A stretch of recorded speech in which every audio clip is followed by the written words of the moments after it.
This week on Most Craved. Spiders bite ladies too. We're ready to believe you, ladies.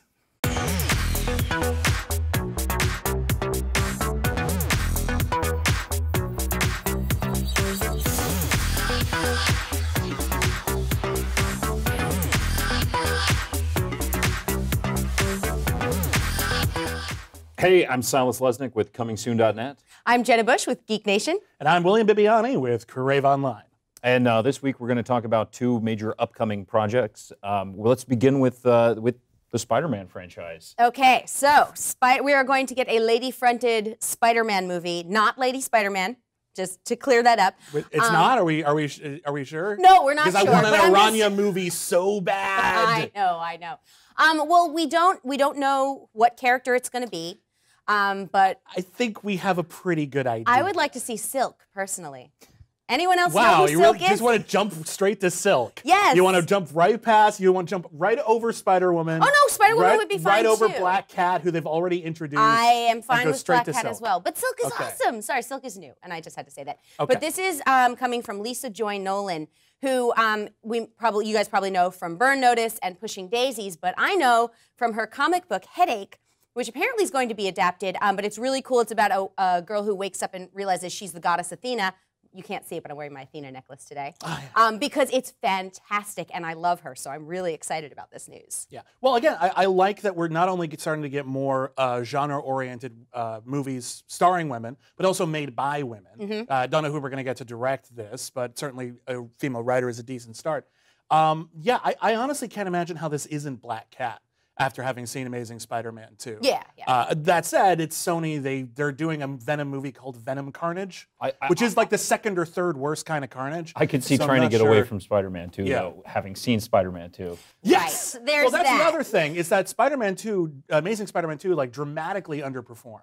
It's one of the lowest grossing Spider-Man movies. I think it actually might be the lowest grossing Spider-Man movie.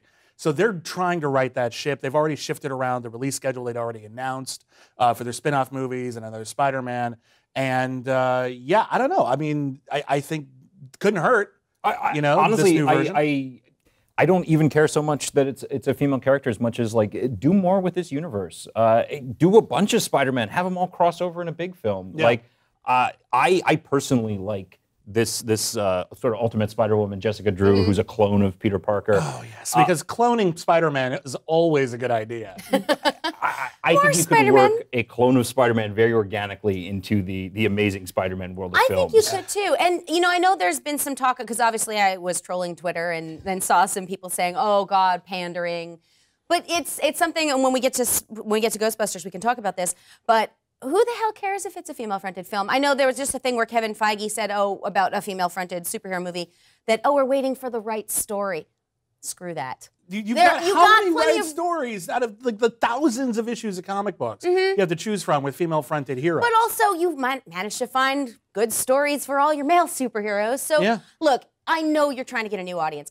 Whatever. I'm fine with that. Just maybe make it better than Spider-Man 2. Well, even talking about Ghostbusters again, which might even just be our segue, Paul Feig, who directed Bridesmaids and is now tapped to direct the new Ghostbusters with an all-female cast, he sent out a tweet, and I'm going to paraphrase it here, in which he said that if a movie has an all-male cast, it's normal, but if a movie has a female cast, all of a sudden it's a gimmick. Right. What the hell is up with that? We're more than half the population. It's not a gimmick to have us be the leads in things. I know. Like, I'm sorry. I'm sorry that, like, oh, no, there aren't a lot of men in this movie. I'm so put upon because I don't have male characters in my movies because there aren't enough. Help, you're being oppressed. Yeah. If you get that quote, I'll be very happy. Yes, all men. Yes, all men. My God. Yes. No, but like it is ridiculous, and I see absolutely no reason why a female superhero movie can't work. Especially again now that Lucy is doing well, Hollywood is seeing some. Over the last few years, Hollywood is seeing increasing evidence that women are dominating, or at least a significant part. Right, of the A Wrinkle in marketplace Time. in motion pictures. A Wrinkle in Time is being made, and that's Jennifer Lee. I kind of feel like it's almost something that I don't think we're even going to be talking about in a couple of years. It seems like that's the goal. Wouldn't it be great if we didn't have to talk about it? Yeah, if we could just say director and it could be anybody and not just a female director. Like you don't have to qualify it. Well, I'm kind of interested. I mean, assuming you have a female Ghostbusters team, I would say that suggests a world in which there's a ton of Ghostbusters teams, and we're just Probably. focusing on one. Right. Well, I don't know. They described it as Ghostbusters 3, and they've described it as a reboot. I'm not sure. It could be a soft reboot. It could just be like within the universe, there's another Ghostbusters team. It could not. I don't know. It might be kind of fun to see like a bunch of people starting up their own Ghostbusters franchise. Like we bought the rights to a McDonald's franchise. We're gonna start one in our neighborhood, and you could still have that underdog quality, even though they're the original cast members, if they showed up, could be overdogs. But whatever. I still think there's a lot of room in the Ghostbusters franchise, especially now that the original cast is getting up there. We've lost one of them. Rest in peace, Harold Ramis.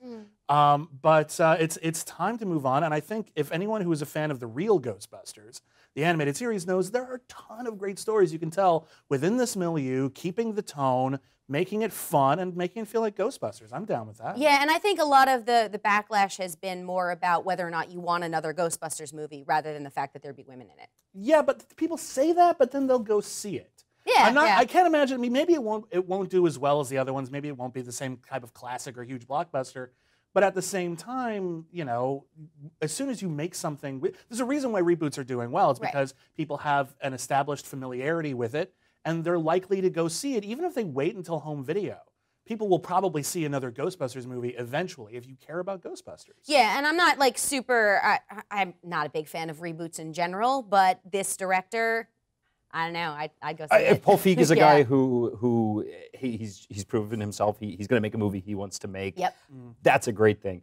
My big question for Ghostbusters is exactly the same as it was in the late 90s. Is this reboot going to be extreme enough? There was that show. Uh-huh. They did that show, The Extreme Ghostbusters. Yeah, it was great. That was what you were. That was what you were referring to. One of them was handicapped. That's progressive. I just want Slimer to be the main character and for it to suddenly suck for no reason in the middle of the series, because that's what happened. That's what happened to my precious real Ghostbusters. Actually, all I want is for Sam Hain to be the villain. Sam Hain was a great villain. Yeah. Now we're getting really nerdy. Hey, everybody, Most Craved. Wrapping things up. Silas, take us out. Thanks for watching, guys. Thanks, Silas. And gals.